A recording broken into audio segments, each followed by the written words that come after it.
Banner পানি আপনার সংসারে আপনার কারণেই ঢুকেছে। Motivational story Billal Raju.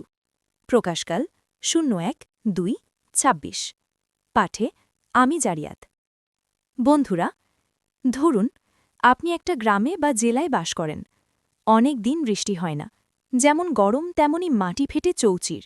এবার বৃষ্টি এলো, গরমে আরাম পেলেন, মাটি ফাটা বন্ধ হল। এবার আর বৃষ্টি থামছেই না, বন্যা দেখা দিল। এখন আবার বৃষ্টি থামার জন্য কান্নাকাটি শুরু করলেন।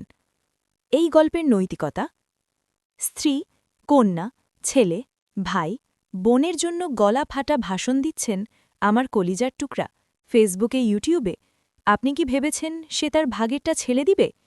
আপনি বুড়ো হতে হতে সে তার বান্ধবী বা স্ত্রীকে নিয়ে ডিজে পার্টি শুরু করে দিবে। তাই সবাইকে একটা রেঞ্জের ভিতর রাখুন, না হলে বন্যা আপনার কারণেই শুরু হবে। আল্লাপাক সবাইকে শুভ বুদ্ধি দান করুন।